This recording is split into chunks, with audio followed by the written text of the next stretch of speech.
Assalamualaikum warahmatullahi wabarakatuh. Perkenalkan, nama saya Nora Pipa dari 11 TKJC. Di sini saya akan menjelaskan mengenai definisi komunikasi. Yang pertama, pengertian komunikasi. Komunikasi adalah suatu proses ketika seseorang atau beberapa orang, kelompok, organisasi, dan masyarakat menciptakan dan menggunakan informasi agar terhubung dengan lingkungan dan orang lain. Pada umumnya, komunikasi dilakukan secara lisan atau verbal, yang dapat dimengerti oleh kedua belah pihak. Yang selanjutnya, komponen utama dalam komunikasi. Yang pertama, komunikator. Komunikator adalah seseorang yang mengirim pesan terhadap beberapa faktor dalam diri komunikator, yang menentukan efektivitas komunikasi, yaitu sikap komunikator dan pilihan berbagai simbol yang penuh makna. Yang kedua, pesan. Yang dimaksud dengan pesan adalah informasi yang akan kita kirim kepada komunikat atau penerima pesan atau halayak sasaran. Yang ketiga, encoding. Encoding adalah proses pengambilan pesan dan mengirim pesan ke dalam sebuah bentuk yang dapat dibagi dengan pihak lain. Yang keempat, media atau saluran komunikasi. Media atau saluran komunikasi adalah media atau berbagi media yang kita gunakan untuk mengirim pesan. Yang kelima, decoding. Decoding terjadi ketika komunikat atau penerima pesan atau halayak sasaran menerima pesan yang telah kita kirim. Yang keenam, komunikat atau penerima pesan. Komunikasi tidak akan terjadi tanpa kehadiran komunikat atau penerima pesan. Ketika komunikat atau penerima pesan menerima sebuah pesan, maka ia akan menafsir pesan dan memberikan makna terhadap pesan yang diterima. Komunikasi dapat dikatakan berhasil manakala komunikat atau penerima pesan atau penerima pesan sesuai dengan apa yang diinginkan oleh komunikator. Yang ketujuh, umpan balik. Apapun media atau saluran komunikasi yang digunakan untuk mengirim pesan, kita dapat menggunakan umpan balik untuk membantu kita menentukan sukses tidaknya komunikasi yang kita lakukan. Yang kedelapan, konteks. Yang dimaksud dengan konteks dalam proses komunikasi adalah situasi di mana kita melakukan komunikasi. Yang kesembilan, gangguan. Dalam proses komunikasi, gangguan dapat berupa segala sesuatu yang dapat mengganggu dalam proses penerimaan, penafsiran, atau penyediaan umpan balik tentang sebuah pesan. Yang ke-10, efek. Yang dimaksud dengan efek dalam proses komunikasi adalah pengaruh atau dampak yang ditimbulkan komunikasi yang dapat berupa sikap atau tingkah laku komunikat atau penerima pesan. Selanjutnya, sejarah perkembangan teknologi komunikasi. Sejarah komunikasi pada mulanya hanya merupakan upaya atau cara manusia menyampaikan ide, gagasan, kemauan, hasrat, dan sebagainya. Upaya tersebut hanya supaya manusia bisa saling berhubungan. Pada waktu itu, komunikasi tidak dianggap sebagai sesuatu yang harus diberi perintah, dikaji atau distrukturkan. Namun pada abad ke-5 sebelum Masehi, di Yunani berkembang suatu ilmu yang mengkaji proses pernyataan antara manusia yang diberi nama retorika, yang berarti seni, berpidato, dan berargumentasi, yang bersifat mengunggah atau seni yang menggunakan bahasa secara lancar untuk memengaruhi dan mengejek. Retorika mendapatkan pembahasan khusus, bahkan beberapa pemikiran itu menempatkan retorika sebagai hal penting dalam masyarakat dan pemerintah. Telegraf dan penemuannya. Samuel Morse mengembangkan telegraf dan bahasa kode Morse bersama Sir William Koch dan Sir Charles Wheatstone. Morse menggunakan kode-kode sederhana untuk mewakili pesan-pesan yang ingin dikirim dengan menggunakan pulsa listrik melalui kabel tunggal. Namun sinyal-sinyal yang dapat dikirim dengan baik hanya berada dalam jarak 32 km. Untuk jarak yang lebih jauh lagi, sinyal-sinyal yang diterima menjadi terlalu lemah untuk direkam. Kemudian Morse membangun peralatan relay yang ditempatkan ditempatkan di setiap 32 km dari stasiun sinyal.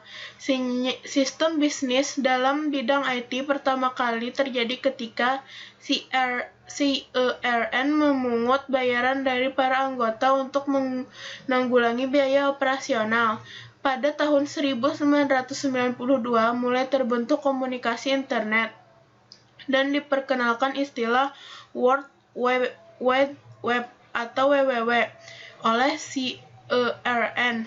Pada tahun 1993, NSF membentuk Internich untuk menyediakan jasa pelayanan internet, menyangkut direktori dan menyimpan data secara database, jasa registrasi, dan jasa informasi.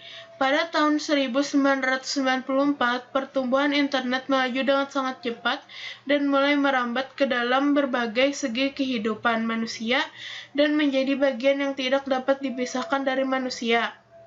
Pada tahun 1995, perusahaan mulai diperkenalkan menjadi provider dengan membeli jaringan dan backbone. Langkah ini memulai pengembangan teknologi informasi khususnya di internet dan penelitian untuk mengembangkan sistem dan alat yang lebih canggih. Selanjutnya, elemen komunikasi data. Yang pertama, pengirim. Pengirim atau sender adalah pihak yang membuat pesan dan melakukan aktivitas menyampaikan pesan tersebut kepada penerima pesan.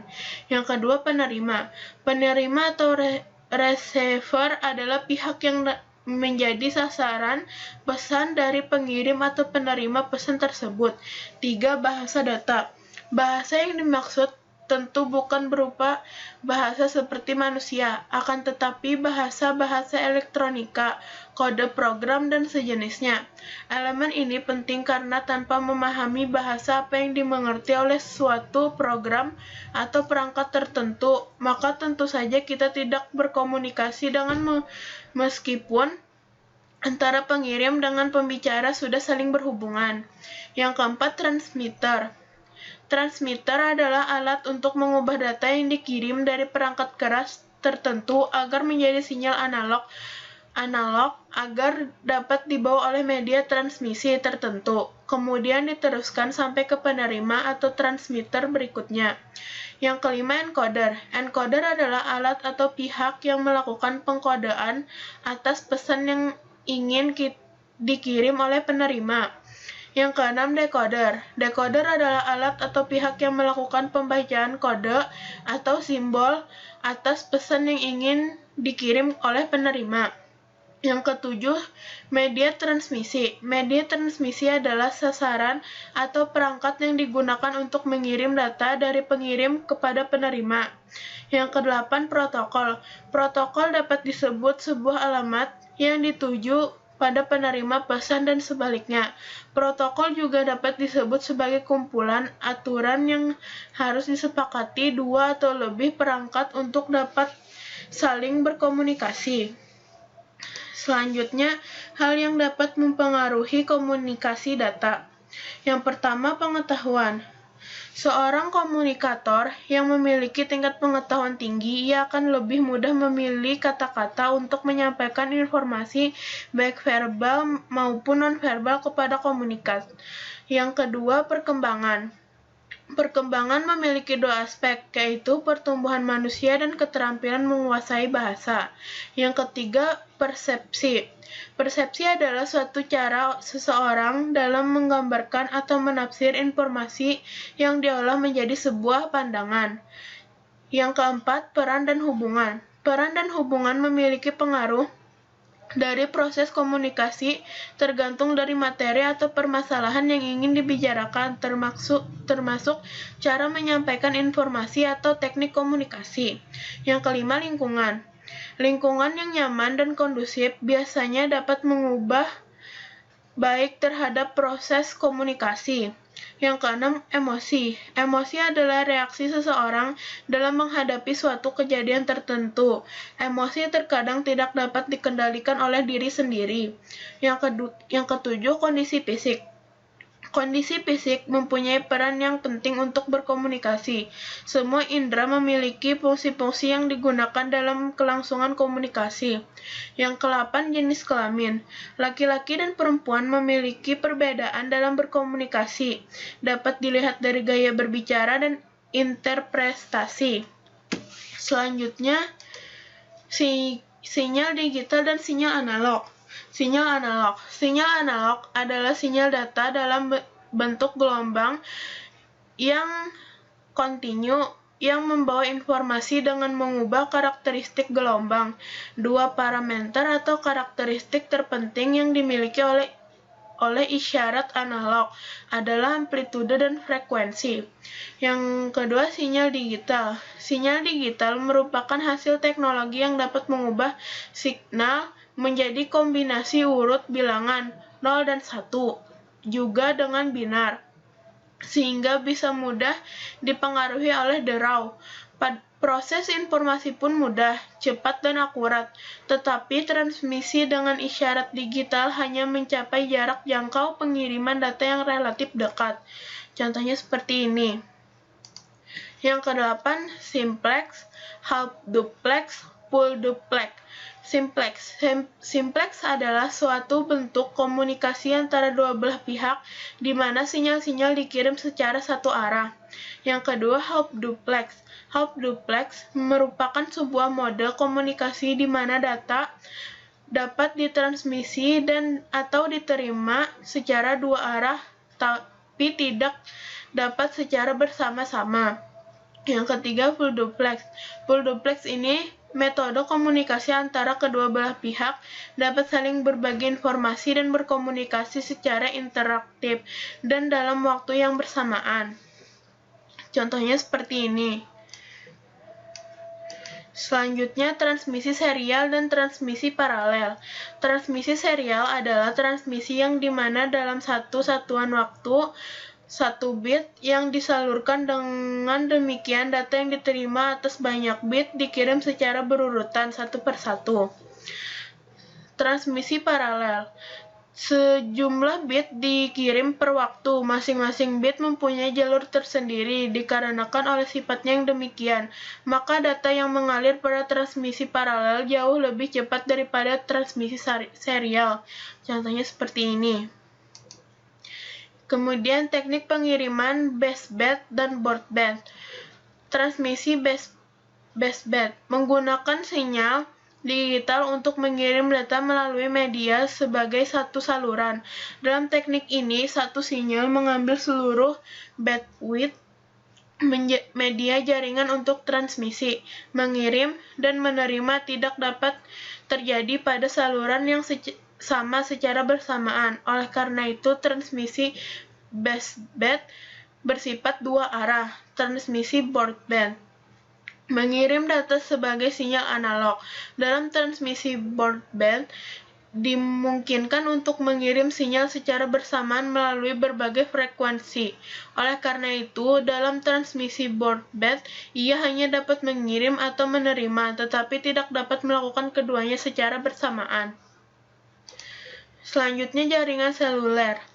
Yang pertama, generasi pertama, digunakan oleh ponsel klasik, jauh dari apa yang dikenal dengan smartphone.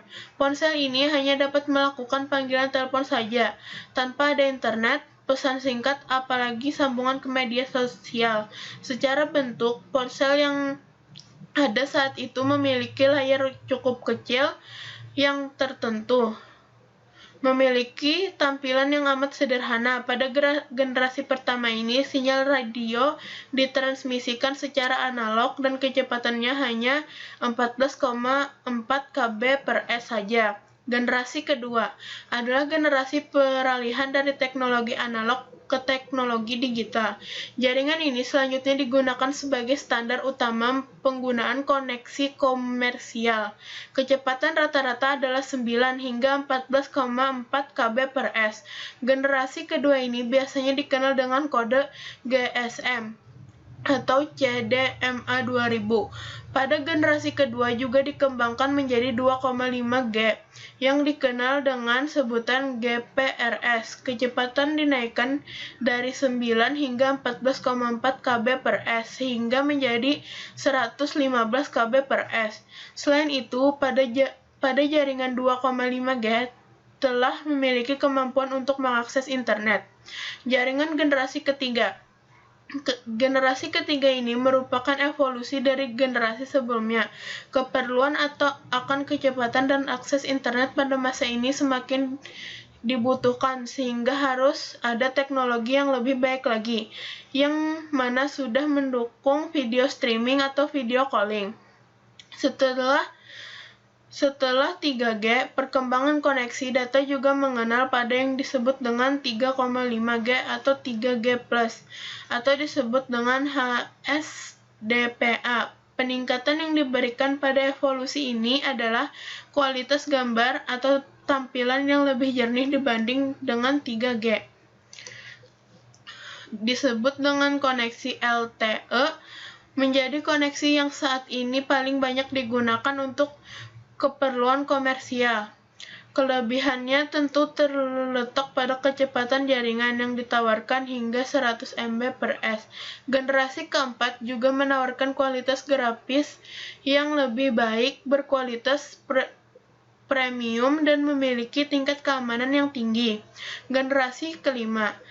Dari perkembangan koneksi data yang saat ini masih dalam tahap pengembangan, pada generasi kelima ini, kecepatan yang disediakan diklaim bisa mencapai 1 GB per s, bahkan lebih. Nantinya penggunaan koneksi ini dapat dilakukan jika perangkat smartphone telah mengunduh koneksi jaringan 5G dan segala persiapan teknis telah dilakukan. Nih, contohnya seperti ini. Sekian dari saya ucapkan terima kasih. Wassalamualaikum warahmatullahi wabarakatuh.